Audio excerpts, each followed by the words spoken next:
Maximum News, I'm Max at Side. Welcome back. Skipping the long-term intro.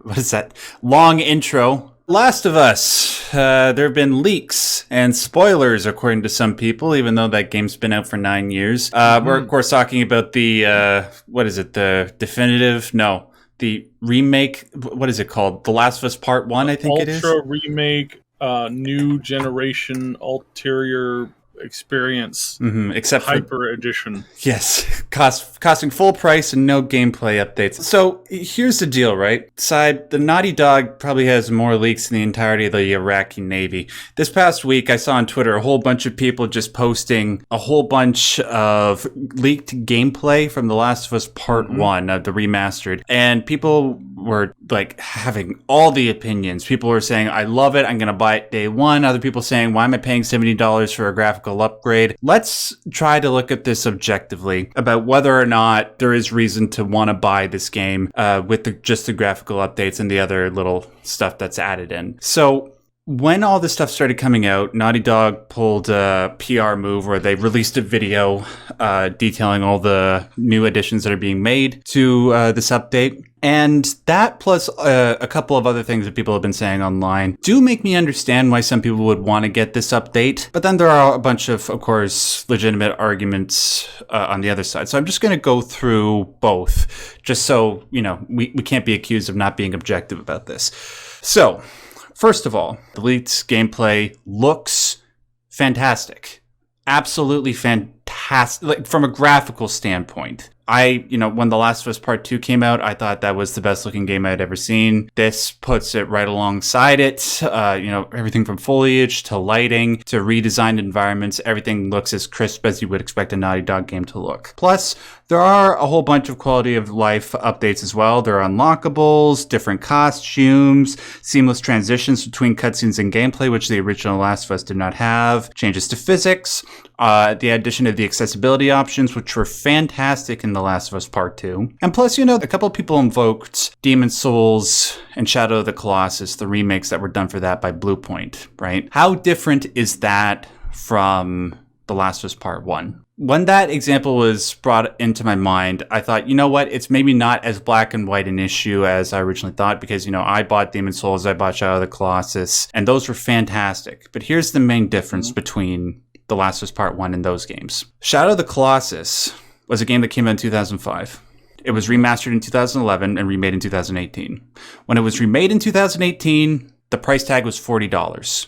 Yeah. The Last of Us Part 1 is $70. I don't think you can justify getting people to pay $70 for The Last of Us Part 1 when you don't have things like the beloved multiplayer from the first game. You don't have the improved gameplay mechanics from The Last of Us Part 2, like being able to go prone, the different additions to the weapons and the modifications and stuff like that. I understand maybe like some people wanting to get it if it's like $40, maybe $50 at most, but $70 whole dollars. I think that just incentivizes people like Naughty Dog and other companies to want to just focus more of their time on providing graphical upgrades for games. So that's pretty much where I'm at with it right now. I don't think it's as, black and white as some people are saying, but I would still lean towards it maybe not being worth that price tag. Side, what about you? Okay, so let's do a couple comparisons, a couple more. Let's pull up. Let's look at Crash Bandicoot, the Sane trilogy. Yeah. 3 games, I believe, in one. $49 Canadian. Yes. This is Canadian. I'm sorry, we're using the Monopoly money. So downgrade this by anywhere between $5 to like $15. That'd be $39.99 American. Yeah. Okay, so then we've got Spyro. No, that's too new. I would throw in Call of Duty Remastered, Modern Warfare Remastered. $49.99, so same price. So again, $39 American. Let's go with something a little newer. Resident Evil 2. $54.99. Really? So, that's the price it released at? And that's its current price that you pick it up on Steam, and that price is currently 60% off, so you can pick it up for. I'm pretty sure American, you can pick this up for $10 to $15. Right, but when it released, Resident it was Evil 3. Yeah, when those games released, though, it was at full price. But Are you sure? Because I seem to recall that they were not at full. They were not $90 to $80. I remember buying Resident Evil 3 at full price. I do remember doing that. And I'm pretty sure they did it for 2 as well, because 3 is much less substantial of a game than 2 is. I can't imagine pricing 2 lower than 3. Plus, I understand maybe going closer. 3 is the cheaper. Yeah. But just in regards to Resident Evil, those 2 remakes, I do understand more so like maybe making those as like full price, because they are complete redos, save for the setting of the story. Like everything about that game is redone. You know? So then maybe it would be more akin to Final Fantasy VII Remake, which that one is currently sitting at $93. Yeah, $93.50 for that one. So just going through the long list of what I pulled up on online. Yes, again, some of these may have had a price drop. I kind of don't think so, because I don't think they're like. I really don't think that it's that common to do that, like to full on drop the price, because that's what sales are for.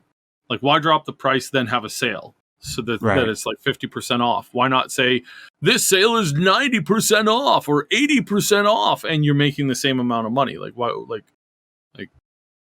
To me, that seems, I don't know. We'd have to like check like history machines and whatnot. But just going through the full list, so like Homeworld Remastered Collection, Trials of Mana, just on and on and on and on. I look at these games, I look at these titles, I look at these remasters, I look at everything from remakes to just full like redos. And what do I see? I see companies very rarely charging more than what is typically considered about half price for a full game right now. Right, it's the pattern. Even for rebuilds and remakes. And even when I'm looking at like recent like big collections. Like XCOM Ultimate Collection right now, $280. It is currently on sale by 91%. So if you really like collecting, what is it? I think it's like 2, 4, 6, 8, 10 games. Mm-hmm. That's a good deal. Not 10. 8 games. 8 games with. More of that's DLC. So a ton of DLC for that game. You want to pick up the whole thing and get the new Chimera Squad in there too. Yeah. If you want to get all of that stuff, you're looking at a hefty cost, but they currently have a huge percentage sale off on it, and you pick up everything for pennies on the dollar. I gotta look at this. Like, I don't even like XCOM, and I might get that. That's too good a deal. Yeah. For me, it barely even costs that, because like your cost $8, because I haven't picked up some of these. Like I have most of these, but I don't have everything in the XCOM bundle. So it's like, hey, yeah, you normal like new person would be paying like 200 some odd bucks, but if it wasn't a sale, but now with the sale and then with all the stuff that you already own, it's only $8. Yeah. So it's like, cool. Man, that's really good. Like, sorry, just let me fawn about this for a second. It's a good series. It's a good game. Yes, it's a little outdated now as far as like the top end stuff, and I'm really looking forward to the new stuff. They just showed off the new Warhammer turn-based game, and it looks really decent. That's looking cool. So yeah, we'll take a peek into that. But yeah, just overall, I don't think it's. I think they are going. Why why make a new game when we can just reapply some makeup to an old game and sell it for ridiculously ludicrous, overexpended prices? Right. That is the price. It's the price that I'm mostly annoyed at. Like, I guarantee when this game comes to PC and you can get it for like 40 to 50% off, I will get it, because The Last of Us 1 is in my top 20 favorite games of all time, and the improvements that they've made are enough that would make me want to get it. But that much, when there's a whole bunch of other games that I could be getting too, yeah, I'm good. I'm not going to get it on PS5. Yeah. No, it's one of the, so yeah, I'm with you on this one. I of course I still don't like you know what we're missing. This might be too much. Oh, are we gonna rag on Naughty Dog again? This might be. We might have to turn this into Patreon only. Okay. You know, I was so disappointed when I heard that they were cutting multiplayer from. What's the game called again? Last of Us. Last of Us, Part 1, or whatever they call it. The Redux. The remix. I really wanted them to include a new multiplayer mode where you can beat other Joels to death in a bloody pulp with a golf club, and then mangle, what's her name? Abby. And then mangle Abby, so that she can never play guitar again. Just cause, you know. Oh, you mean Ellie? Like I want to mangle Abby for fucking up. Excuse my language, for messing up Joel. Oh, okay. So, different character, whichever. Right. Shows how much I actually. So no, I used to be quite interested in this. I used to watch the reactions of like older people playing this game for the first time. I used to love those reactions. I used to watch people play this game a lot. It has been a long time since I've cared about Naughty Dog as a studio. And that started before they put out the last game. It started when people were having where it was common for people to have mental breakdowns at that workplace. Mm-hmm. And a certain somebody sat in his little gold-plated office and laughed at a lot of those people having those problems. And called them names and called them losers and called them all this stuff. Allegedly. So, yeah, no, I've had a problem with them for a long time.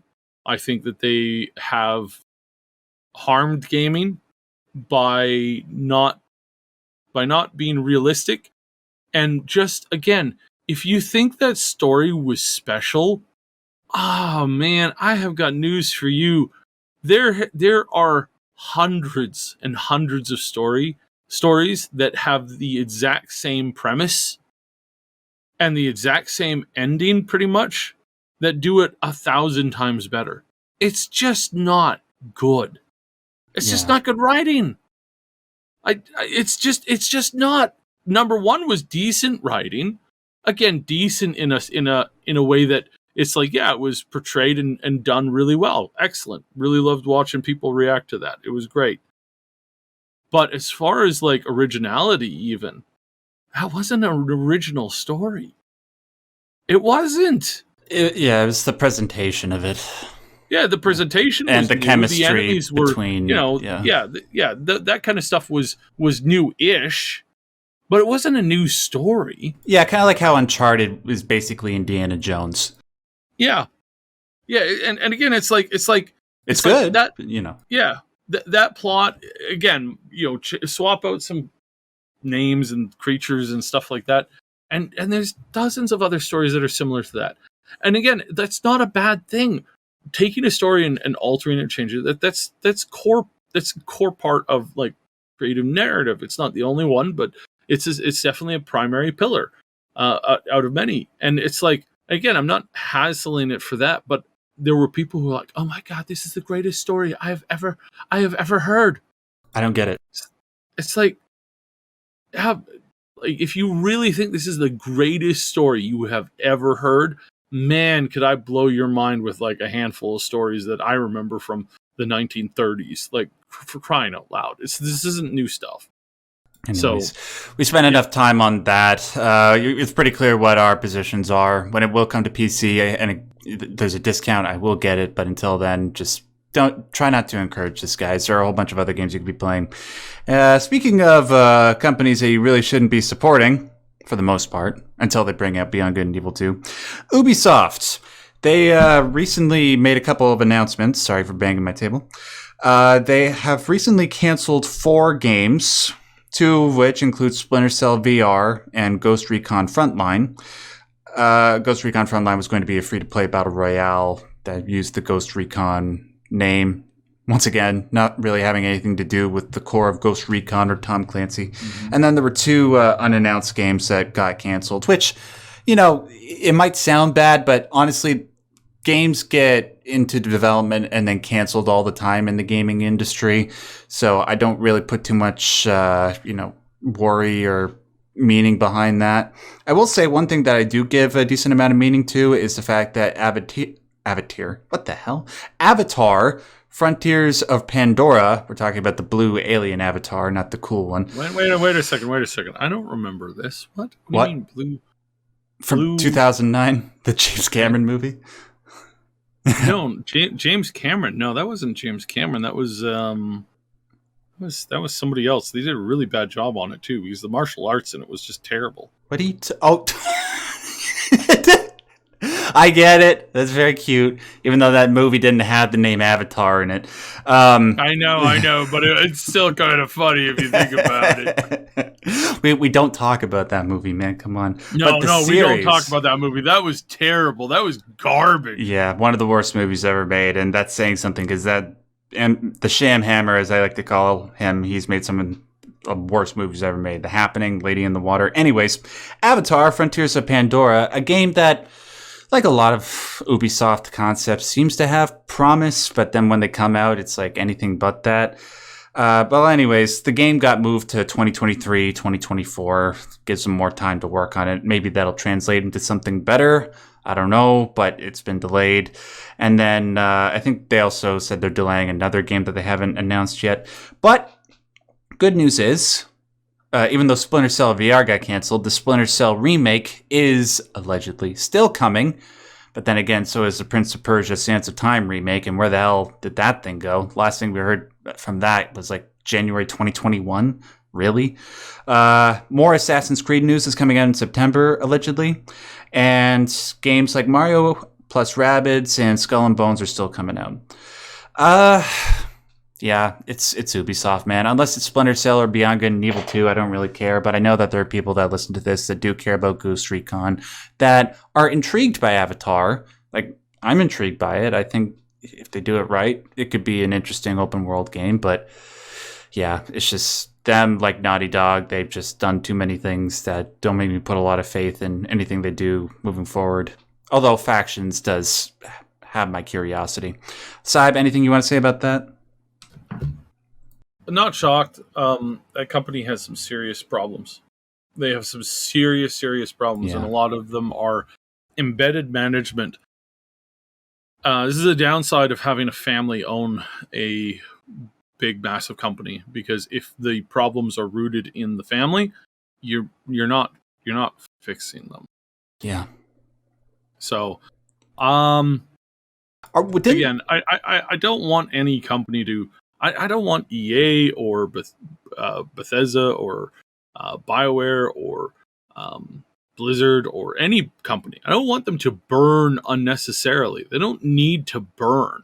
Oh, well, Konami does, but anyways. I just want them. Even Konami. I just want them to do the right thing. That's all. Well, sure, but there's a point in time where they had the chance to do that, and it's clear they're not going to do that. But it's still like even today, it's like if they would just do the right thing, and just like, hey, we're sorry that we were absolute jerks who had a lot of really bad people working here.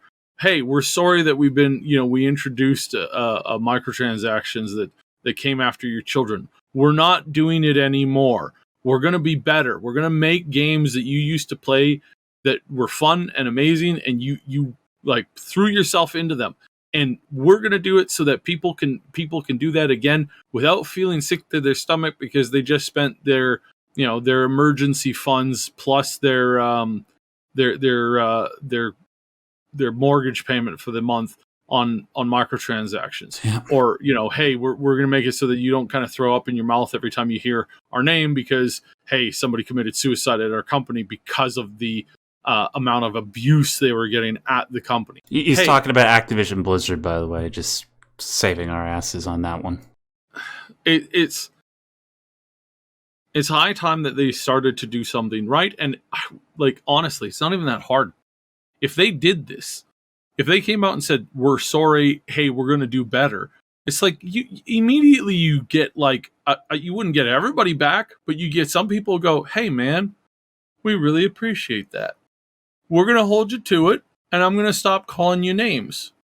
At least you get that far until you screwed up again or showed that you weren't, but hey, let's try to have a world in which people improve. That would just be really nice if we just get people to improve. Yeah. I think that would be really cool. And I mean, I don't want to bring the Borg to do it, but I will if I have to. I'm just saying. He'll do it, man. He's done it for me. It's not pleasant. Okay. Moving on towards other people that should be doing the right thing. Although I'm going to let you sort of take the lead on this one. China. I want to talk about what's been going on with their gaming market. So their gaming market is not doing good. Yeah. Pretty much every company has underperformed. They have been below their market estimate. They have been below their goals. They've been below all that kind of stuff because the crippling beatdown that the CCP gave them has seriously injured all gaming in China, period. Yeah. Just to be clear, though, it's not crippling yet. It is getting there, though. So, from what I understand, no. It's crippling. There's a lot financially. Financially, there's a lot of companies that are now having to pull back or pull out of that market. Right, fair enough. I was going to say, in regards to the report you sent me, it seems that the revenue, it's only declined by 1.8% for now. It's going to get bigger. Yeah, but that's just what it's at now. Sorry, continue, man. No. So you have to remember that's what the decline was. You forget that they were expecting that to grow by 7-8%. Really? Yes. So going into this a year or 2 years ago, you were like, I'm going to put a bunch of money into long-term investments. And I am anticipating that I am going to get anywhere between 3 to 8% interest off of this investment every year. Well, when you look at the portfolio and you were expecting it to go up by 8% or 9%, and you're like, wow, this is going to be really good. And then a year or some odd later, you look at it and you go, why is it down 1%? That does not make people happy. That does not make people happy at all. That kind of a loss is it's like there are investments that you can make that always bring a profit. That's why banks give basic interest. Yeah. It's like if even if it's not a great year in the stocks, if you just put a good, if you just got a mutual fund that had 900 of the top stocks in the world, every year you're doing okay. Yeah. Unless you get a full-blown recession or depression, in which case then you lose basically most of what you've invested in. But if things are just meh, even you go from 2008 till 2015, 14, whatever, you weren't hemorrhaging money. You were actually making a good amount of money despite the fact of the the recession and just poor stuff, right? Yeah. So no, in this case, that yes, even though they just declined by a small percentage, it's the fact that they didn't go up by several points more that this is a big blow to them, and this is going to have a knock-on effect and a domino effect in that we're going to start to see more people saying, you know what, I'm just going to pull my money out of this industry and I'm going to go and turn around and invest it in something that's actually, preferably not in China. Yeah. Oh, I don't know what idiot invests in China. It's like their banks are on like a knife's blade edge, ready to go over. There's whole cities that they built that nobody lives in. It's like They're a paper tiger. Like people like to like. Yes, they are a growing economy, but the fundamentals of that economy and the stability of that economy aren't and there. even if you become a billionaire in China, which is actually kind of easy to do. There's more billionaires made in China than anywhere else in the Sure. world. However, considering that 17 of them committed suicide and like 20 some odd of them disappeared over the last year, um probably not a good position to be in, frankly and honestly. Kind of crazy. So yeah, no, probably not the best place to try and invest in. It's like I wouldn't expect any less from China when it comes to the way that they deal with people in power, like dissenters or anything like that, like the billionaires you just mentioned. But even still, it's shocking. Yeah, it's a downward trend. Hopefully, it'll be the type of downward trend that will make China reflect in some regard, even if it's just pragmatically, not ideologically. At least then there'll be some benefit, but we'll have to see. Anyways, for the second half of this show, I'm happy to say that the majority of the news that we're talking about is positive. We'll start with this. Saib, when the internet was created, some people will say that it was created solely for porn, and to that I say yes, but it was also created for cute cat content. And that is especially been proved this past week when people all over the internet, on Twitter, on Facebook, all the social media websites were posting videos of them playing Stray or having their cats and other animals react to Stray on their TV screens. I haven't played it yet. I'm going to be playing it next week when my girlfriend's off from work, but you have. I want to get your impressions on that and all the other stuff that's been happening on social media this past week. So we got some Stray footage courtesy of Ash. He has been playing it. He's been doing some videos. We're gonna have a fair amount of content for it coming up. So please check out the main channel for that. But yeah, Stray is I've heard wonderful things. It's really an amazing it's an amazing concept. It's an amazing thing. They've really kind of they've captured the essence of being a cat. Like getting the cat's head stuck in a paper bag is quite possibly one of the funniest and one of the most cat things I have ever seen ever.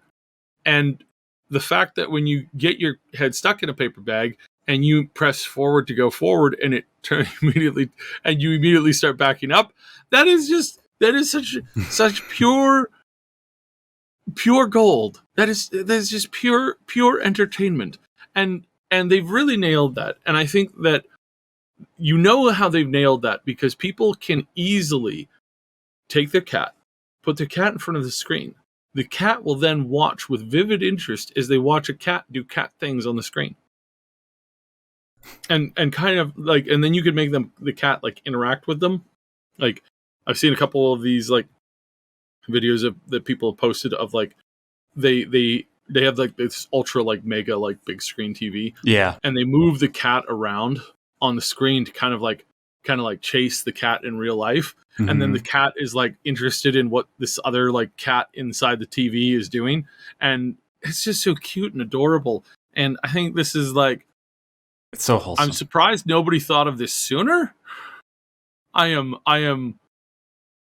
absolutely floored that nobody thought of this sooner. And I'm also completely congratulations guys. This is a great job.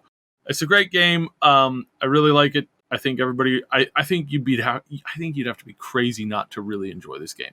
You'd have to be crazy to just be this is not a good game. Unless you're dog person or something. Yeah, maybe if you're militantly a dog person and you're against all other types of animals, kind of like an Xbox fanboy or a PS. You remember? Do you remember the Xbox cat animals? What were they called? What was the game called? It was cat animal?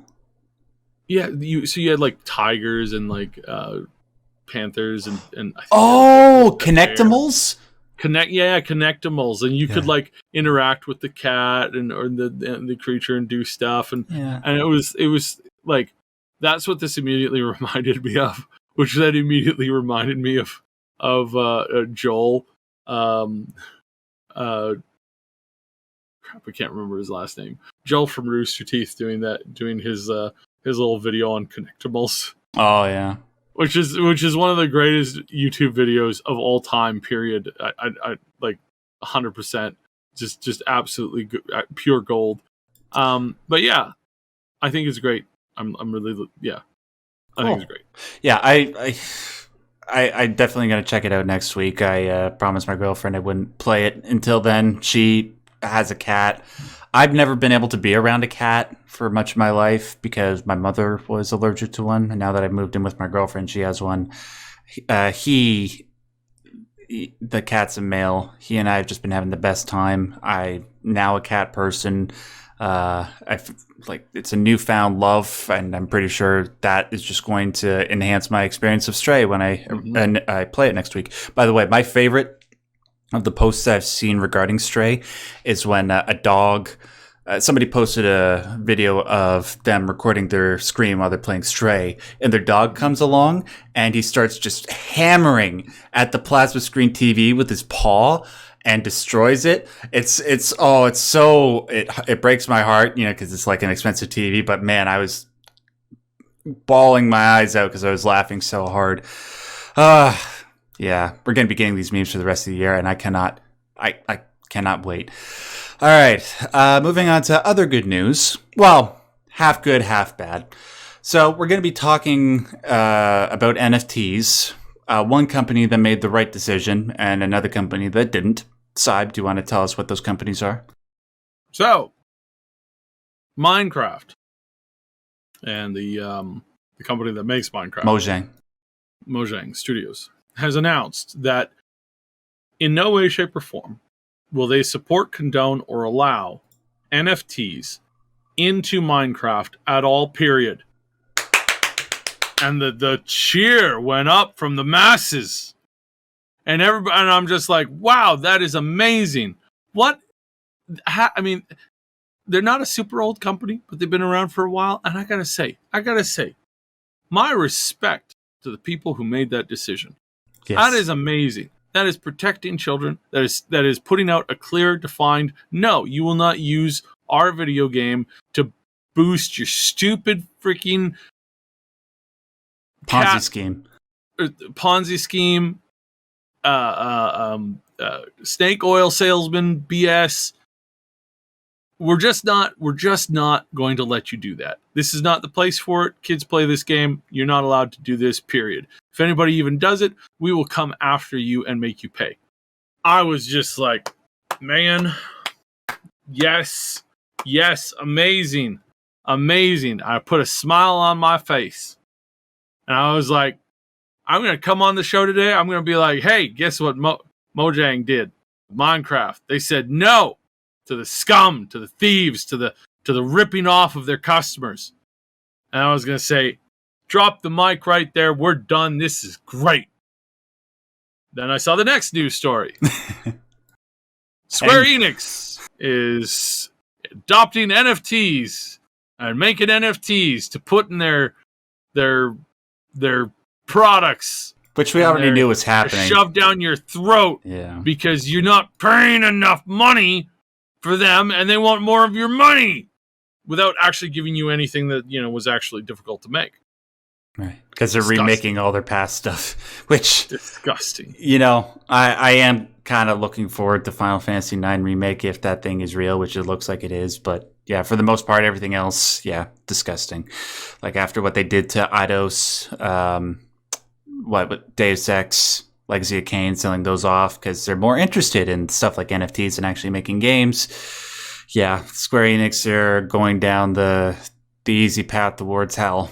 But I can't wait to read the news story. I can't wait to read the story that somebody spent $2 million on buying the new NFT of Cloud, and that they now own Cloud, and they're making a new Cloud adventure game, and then they get shut down because apparently the people who invest in this, not nobody, because most everybody is like, that sounds like a scam.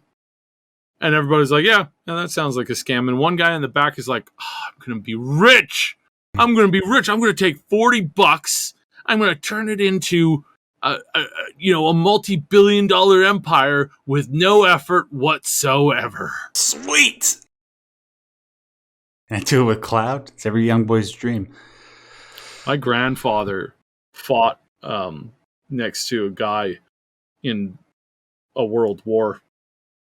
And this dude came to the place where we live here. Yeah.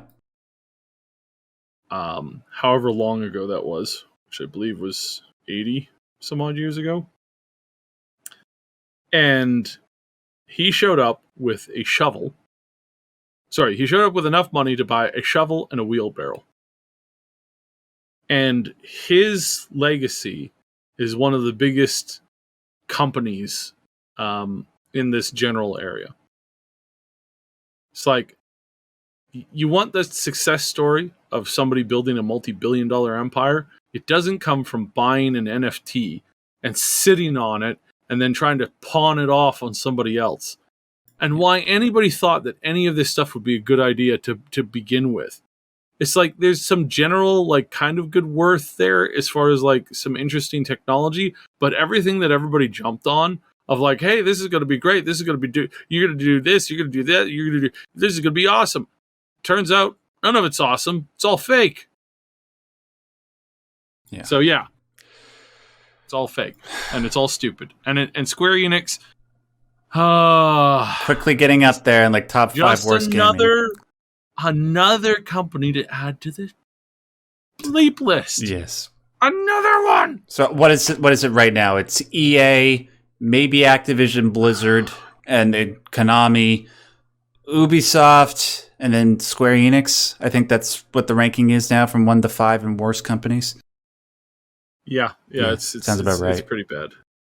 Yeah, well, if anything, like, just this terrible story makes us appreciate Mojang making the right decision. You know, Minecraft, one of my top 10 favorite games. I'm like, yeah, no kidding, right? The autist likes Minecraft. But in the last, 15 years it's been around, it's provided us with some, like, constant updates, wonderful graphics additions, millions of hours of unlimited creativity, and thankfully, even after the Microsoft buyout, they've continued to just give us that. So I'd like to say maybe we take Minecraft for granted, and we should continue to appreciate it for as long as it stays popular. And then finally, wow, we've gotten through this a whole lot faster than I thought we would. Dungeons and Dragons. There was this, I had no idea this movie was in development. A movie starring, yeah. I knew it was in development. Mm-hmm. And as somebody who's seen all of the previous, every single Dungeons and Dragons movie there is, including the one with Tom Hanks, directed by, oh crap, I can't remember who it was directed by. I think it was directed by Ridley Scott, I want to say. I think so. I'm probably wrong on that. But yeah, just, wow. I had deleted it from my mind as soon as I heard about it. As soon as I heard about it, I was like, oh, wow, they're doing another one. You know what? This is really cool, and deleted. Because I know it's going to turn out like every other garbage movie they have tried to do so far and they try to make it interesting, and they didn't get the concept, they didn't get the idea, they didn't get anything. It was just bad, garbage, more garbage, bad, more garbage, bad, bad, bad, more garbage. So when I saw somebody who I kind of trust as far as like movie reviews go, hey guys, this looks really cool. My first reaction was, oh, dang, he must have hit his head this morning when he got up. That poor guy. Or somebody's paying him a lot of money. Video. Right. What am I going to tell him? Oh, dear. Oh, my. And then And then I was like, wait, no, he's serious. And it actually looks decent. Trailer. I'm not crossing my fingers with this. I'm not crossing my fingers with this, and I'm not gonna say this is gonna be absolutely amazing. This is gonna be absolutely 100% the best thing we've ever seen. But it's encouraging. But it is very encouraging. It is extremely encouraging. Yeah. And I'm like, yeah, hey, this is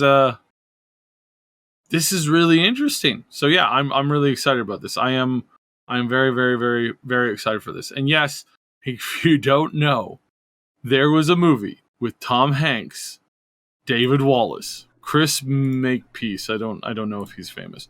Wendy Crewson. And a couple other like relatively famous names at the time. Now it was like a danger. Don't let your kids play this game because they will be isekai'd into another universe, and there they will have to fight demons and monsters with swords and whip magic and elves and dwarves. It's like, I remember hearing that and I was like, huh, that sounds fun. And now it is literally one of the biggest genres in media right now. I mean the whole isekai thing, D&D too, because obviously it's doing really good. All that stuff, all that hatred, all that like insanity, how is all made up by a bunch of people who were more into making money and lying to people to do so than it was on any ounce of truth. So it's an interesting story. I don't want to get into it too much, but it's an interesting thing. I just think it's kind of cool that they have this movie that it looks good. It's just a trailer. We've had really, really good trailers for really, really bad movies. But, for Dungeons and Dragons, I never played it, but I do know that the adaptations of it have not been good when it comes to the movies. For this trailer... I would encourage everybody, if you're interested in seeing this movie, if you're legitimately like, I like D&D, I've been doing some tabletop. If that's your mindset, go watch this movie, but do not watch any trailers. Do not watch anything. Maybe watch some of the old, go and watch the old D&D movies. The ones from the 90s and 80s and all that kind of stuff. Go watch those, and then go watch this movie. And then I think you will be like, wow, that was so much better than I was expecting. I was expecting a train wreck, and it you know what it wasn't? A train wreck. It wasn't a train wreck. So, at least then it'll be kind of like, worth your time. Right. Yes, but you will have to watch some crap in order to make something not crap, but maybe not great, look better. Yeah. By the way, that Tom Hanks movie you're talking about, it wasn't directed by Ridley Scott. It was directed by Steven Stern. Yeah. And the one with Jeremy Irons, it was directed by someone named Courtney. I just lost the page. But yeah, it wasn't directed by Ridley. No. I was like, no, I'm pretty sure this is wrong. Right. But it is funny that one of Tom Hanks's big starring roles was in this basically this dumb movie about trying to basically lying to people. Yeah. Well, even the biggest stars have made movies they're not proud of. Sylvester Stallone, He was in porn before he was in Rocky. Don't ask me how I know that. Dungeons and Dragons. Like I said, I never played the tabletop, even though I really, really do want to. Saw the trailer. I'm encouraged. There's not, ever since maybe Stardust, there hasn't really been a lot of great fantasy adaptations. I didn't mind The Wheel of Time, the one that just recently came out on Amazon. It was fine, but it's not anything that I'd like to write home about. But the stuff that we saw in the trailer for Dungeons and Dragons, the big fight scenes, the sense of humor, the cast, I do like the cast. I like Chris Pine. I like Sophia Lillis ever since I saw her in It. Michelle Rodriguez, she's good. I loved her most on Lost. And then everybody else, yeah, looks it's encouraging. The choice of song though, I am kind of getting tired of using all these like licensed songs and trailers. Like I like Led Zeppelin just as much as everybody else does. I love Whole Lot of Love, but it was sort of distracting. But anyways, that's just one part of the trailer. Everything else looked really good. I'm encouraged. So we'll see if it's any good when it comes out. Wow, holy crap, we actually went through all that really, really quickly. We've been going a lot longer here lately, so I'm kind of shocked. Ladies and gentlemen, thank you so much for joining us for this edition of Maximum News. Listen, make sure you hit that like button before you leave. That not only helps this particular episode out, but it helps out all the other videos on this channel, shares them around to people's recommended feeds. So please do that. It's free, easy to do, and it won't hurt you, I promise. I want to thank Syb, as always, for doing these shows with me and providing his infinite wisdom, because, you know, he is an AI and has access to the net. Syb, you want to tell people about the main channel real quick before we finish? Yeah, check us out on the Triple S League on YouTube. And you can find us in a bunch of other social media places. Cool. Yeah, from Facebook to other things. So, yeah. I'll put links to that, as well as my personal social media stuff in the description box below. You can just find me at Max Derrat. Thanks, guys, and until next week when we do this again, I want to remind you, as always and as per usual, stay yellow. Goodbye.